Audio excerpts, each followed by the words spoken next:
Okay, ladies and gentlemen, boys and girls, children of all ages, welcome back to the 3R Music News.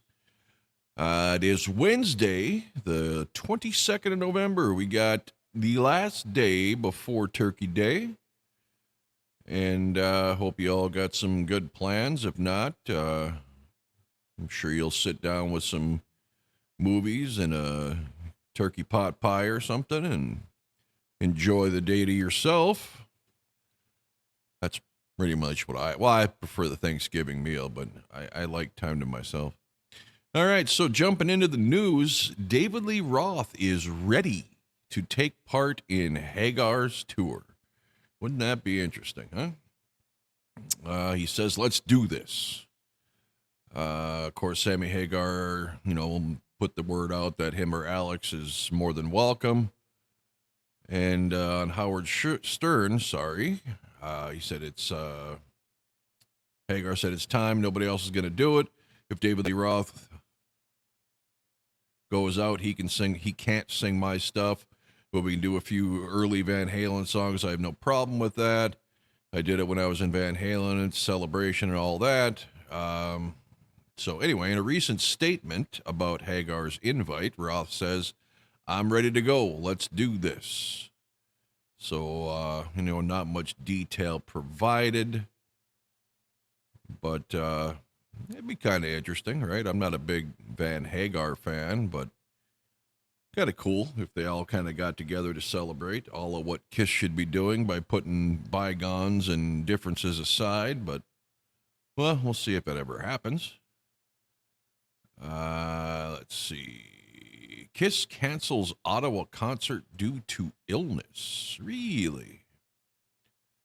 Let's see. Tuesday, November 22nd, concert in Canadian Tire Center in Ottawa, Ontario, Canada. Legendary rocker's statement on social media saying that the show was canceled because of an unforeseen illness in the band's party. It's not clear if the gig will be rescheduled. Kiss is slated to play Scotiabank Arena in Toronto on Wednesday. So not a lot of time to be rescheduling shit. I mean, we're less than a couple weeks away from the end here. So, we'll see what happens. Doesn't say anything about who's sick or what kind of sick, and the band's party. Could be anything from band management, techs, who knows. Okay, Nuno weighs in on Satriani's attempt to play Mean Street. I read a little bit of this earlier. Basically goes on that Satriani was on... Howard Stern's show, and he was he played Mean Street. I haven't heard it. I don't care. But Satriani claims that he butchered it, and Nuno basically goes in and says, nobody can play Eddie like Eddie. Nobody can play Steve Vai like Steve Vai, so you're kind of, when you get these really technical guitar players who play with a lot of feel, it's hard you can learn note by note, but it doesn't mean you're going to sound like them or present it like them. Really not much news at all, but anyway. Let's see. Lars shares pro shot video of If Darkness Had a Sun performance from Detroit during the M72. Let's see what that looks like.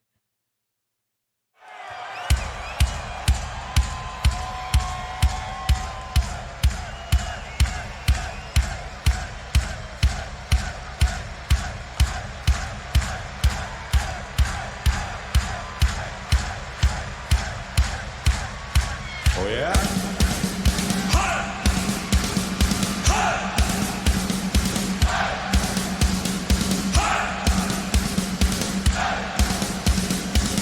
Beautiful. Another song from 72 Seasons.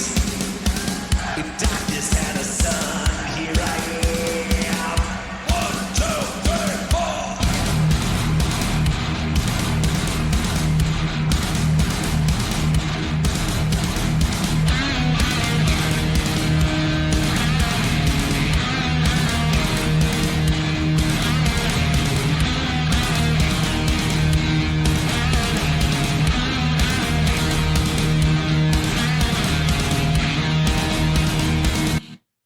I'm already bored. You heard one Metallica song, you've heard them all. Okay. Axl Rose gives rare interview at F1 Las Vegas. Who cares? Black Crows. Who cares? David Lee Roth shares a Wash and Fold song from unreleased 2007 solo album with John 5. Let's see, we got Wash and Fold, huh?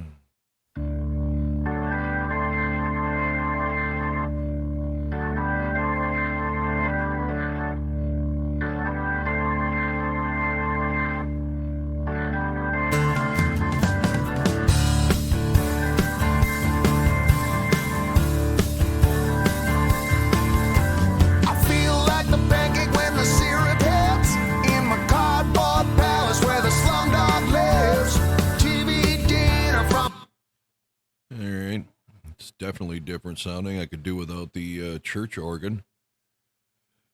Okay. Firewind Osbournes release episode 11 of their revived podcast. Whatever. Yeah, who cares? Guns N' Roses drummer Frank Furr files for divorce. See, who gives a shit? This is my problem with some of these music sites. It's not TMZ, all right? People want to hear stuff about the fucking music, not their goddamn personal lives, but whatever. And how many fucking drummers has Guns N' Roses had? Like 10? All right. Extreme pays tributes to fans in new Thicker Than Blood video. Well, they could pay tribute to fans by actually fucking writing and recording good music, in my opinion. Let's see. An exciting homage to, okay. So, looks like it's shot from the fans' point of view. Flashes from the band to the fans and all that good stuff. And give a little sample here.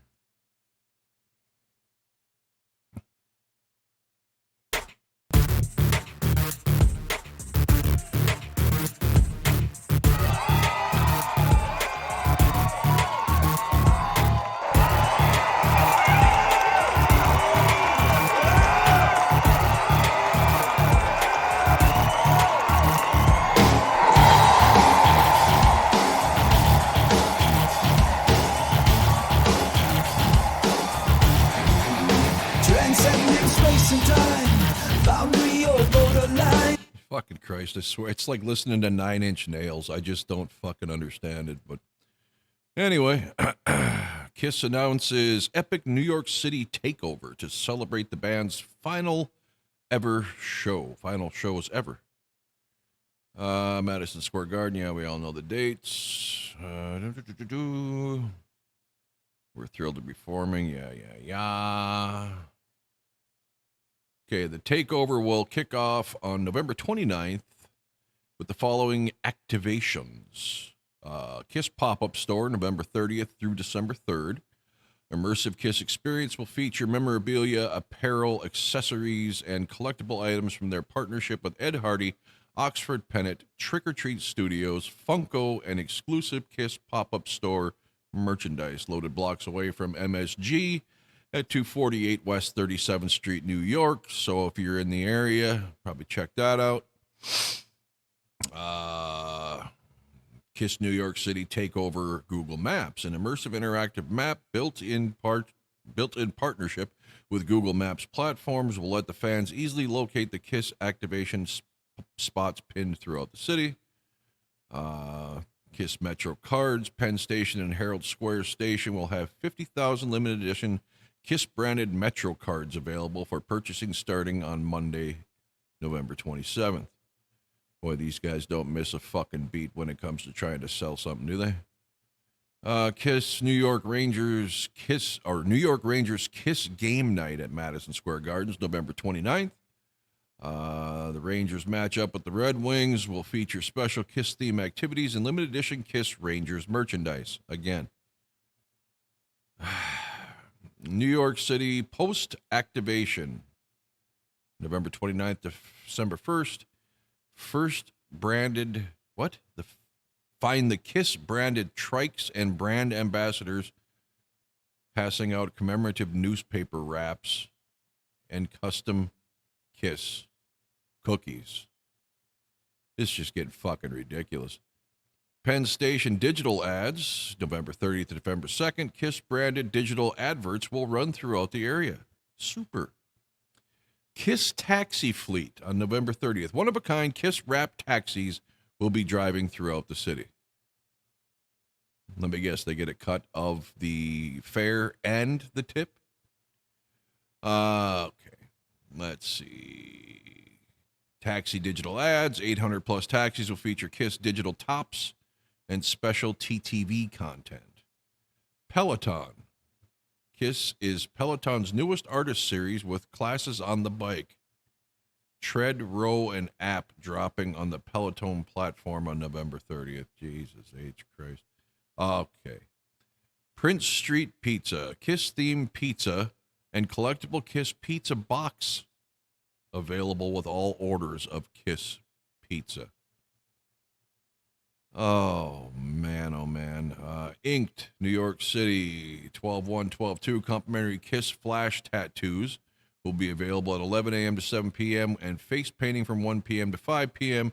at Inked, New York City, located at 150 West 22nd Street. Now, that I can get down with. The kids can go and, kind of temporarily get some tats on there to celebrate their band. That's cool. Rip and Dip, exclusive Kiss Times Rip and Dip merchandise will be available for purchase at Rip and Dip New York City store, 620 Broadway, beginning November 29th. I have no idea what Rip and Dip is. Is that like, what are those things called? Those candies with the candy stick that you rip the pouch open and stick it in and fucking coat it with sugar? Is that what that is? Okay. And, of course, Gene says, my hand to Bible, this is the last performance. Yeah. He could say that because he doesn't believe in God. Okay. Well, all I can say is, it's fucking pathetic. It really is. I mean, how much fucking money do you need? They're literally turning around every corner in New York City trying to make an extra fucking dime off their fans. Whatever. The end can't come soon enough. I love the band, but it's just getting more and more goddamn ridiculous. Rolling Stones announce a spring-summer 2024 North American tour. Let's see if they show me some tour dates for the Stones. Here we go.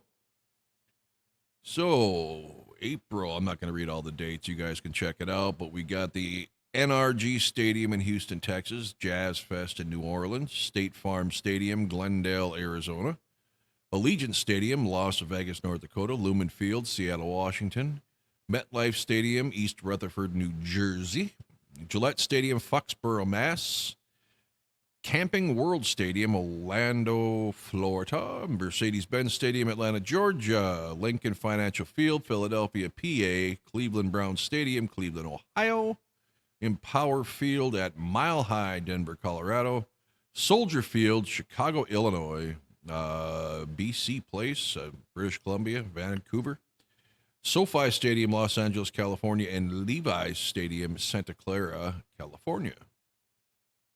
So those run April 28th through July 17th. So, yeah, shit, if I was in the area, I'd go. Just so I could say I saw the legend that is the Rolling Stones. Yeah, here, I take homage to this, too. I saw part of this. Bullet Boys frontman Mark Torian, or Tureen, however the fuck he wants to say it. Rock and roll is supposed to be imperfect. I disagree. All right, let's get into it. So he weighed in on bands who rely heavily on pre-recorded tracks. Everybody's got a fucking opinion, right? All right. Blah, blah, blah, blah, blah. Let's get to Torian's words here. Live music is live music, and I don't care what form it is in. There's always this argument of using backing tapes. I don't have any issue with that. Thank you. Live music is live music. If you have the guts and the glory to come out and perform, come out and do your thing. I just happen to be from I lost my spot. I just happen to be from the straight old school We don't use any computers. There's nothing. There's real vocals, real performances, mistakes, and all. And that's the problem. I shouldn't say the problem. Here lies the issue. Rock and roll is supposed to be imperfect. When it becomes perfect, it's not rock and roll anymore. That's the truth. And if people want to argue that, that's fine. But that's where I'm coming from, definitely. Well, I'm glad you said it's fine if people argue with you, because I'm going to fucking argue with you. This is about as ludicrous as a statement as when Ace Frehley was trying to record tracks and play live with fucking 10 rings on his fucking hand, and you're hearing all the fucking clinks and clanks and static of the rings all over the strings, and he was getting dogged on for it and told to get the damn rings off, and he said, oh, it's rock and roll, and Paul said something to the effect, no, that's shit. It's not rock and roll to sound like shit. It's not rock and roll to sound imperfect. Nobody. Where is this book of unwritten rock and roll rules? I would love to fucking read it, right? Ace and Peter for destroying hotel rooms and doing all that shit. Oh, it's rock and roll. Is it? Is it really? How many stories did you hear of Elvis throwing chairs out windows? Or fucking Chuck Berry fucking ransacking a hotel room and super gluing shit to the fucking ceiling? It's not rock and roll. It's a fucking stereotype that all you idiots who have no respect for other people's property decided you were going to do because you could get away with it because the goddamn record company would pay the fucking bill. It's not rock and roll. There's no written rule that says if you sound too good, it's no longer rock and roll. I don't want to go to any show and hear imperfections. So these people need to stop speaking for me. I don't listen to live music. There are very few exceptions. I will listen to Kiss live music, and I will listen to Priest live. Great, great live album from the Turbo era. Because they sound good. They have been overworked in the studio, overdubbed in the studio, as all live albums are. Don't kid yourself. Crowd noise is amped. Pyros are amped. If somebody fucking screws up, they fucking go in and record it and punch over it because they don't want that garbage out there on bot. Nobody, you cannot convince me. There's nobody in the world who's sitting there, horns in the air, in a crowd, as somebody plays the wrong note, bleep, bleep, and says, yes, he fucked up, yes, that's rock and roll. Bullshit. I'm so tired of that fucking argument. What that is people who don't believe in using backing tracks or any kind of editing in their shows, and they know they suck 6 different kinds of rat shit playing live, aka Mark Torian. So this is their excuse. Of course I sound like shit live. That's rock and roll. No, it's fucking not. It's fucking not. You can ruin a show real fucking fast if you sound like shit. If your guitar player, CeCe DeVille, is drunk and fucking playing the wrong goddamn solos. If Bret Michaels is running around jumping up and down like he's at a goddamn stupid-ass fucking pop show on stage, and he's so winded he can only sing every 5th word. That's not rock and roll. That's fucking shit performance. And I will stand by that till the end of fucking time. That is the most ludicrous goddamn thing. Nobody wants imperfections. Nobody. Do we want add-ins that aren't on the album? Of course. Do we want them, to hear cool little, I don't know, like Paul Stanley will all of a sudden just start singing words that are not in the fucking song, just kind of like I call it the sing talk, just adding his own little touch in it live? Absolutely. That's fucking badass. But that's not imperfections. That's ad-libbing. That's changing how the song was done. If you want to up-tempo, if you want to down-tempo, play it double time. That stuff is okay. It is not okay if your vocalist sounds like a kid in puberty with his voice breaking. It is not okay if your guitar player's so goddamn sloppy he can't hit the fucking notes. It is not okay if your drummer's too fucking stupid to stay in the pocket and keep the time. It is not okay if your bass player, Gene Simmons, starts singing the words to the wrong fucking song. That is not rock and roll. That is lazy, that is stupid, that is lack of preparation and lack of focus. End of rant. All right, next. Striper, Michael Sweet blasts individuals who constantly disrespect people of faith. I'm with you there, Mike. Okay, so I'll never understand the mentality of people who feel the need to constantly disrespect people of faith. Me either. Testify, brother. Here's my take. Those people are intimidated by those who have faith in God and who find joy in that. I'll even go as far as to say that they're miserable human beings who are searching and they need to find whatever it is that it's robbing them of their joy and fix it. Get help, see someone, get to the root of the problem. The problem is certainly not other people who are happy in their faith. There's a much deeper issue at hand, and it's a very sad thing to witness. I've said it before and I'll keep saying it. It's all about respect. Everything, every issue, every disagreement, every motive, respect. If you don't have any, get some. If you have a lot, pass some on. Amen, brother. Thank you, Michael Sweet.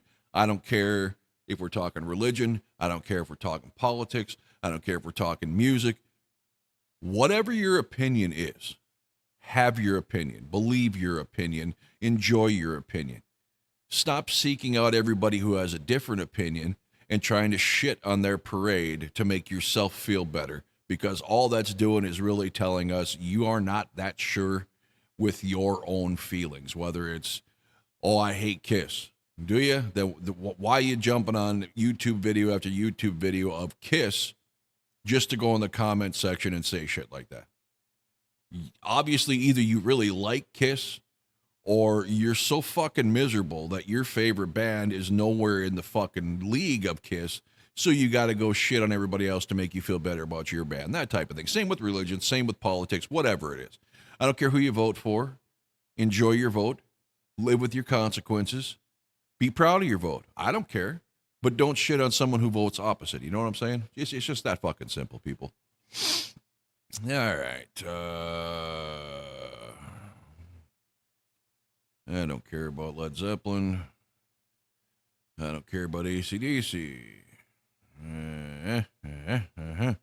Okay, well, I think I've ranted enough, and it looks like we're getting into the news of the music that I've never heard of, so all the stuff worth talking about has been talked about. Again, I hope you all enjoy and have a good vacation if you get one. It's the first time in 3 years that my job has recognized Black Friday. I do not shop Black Friday, but there's nothing more irritating than when everybody you fucking know, wife included, is out fucking around town and you're at work. So this year I get 5 days, throwing in some floating holidays and everything to give everybody a nice break. So I will be off until next Tuesday. So you can bet your ass I'm going to have some podcasts coming. So stay tuned, subscribe, like, and ring the fucking bell. Have a good Thanksgiving. And until next time, thanks for watching.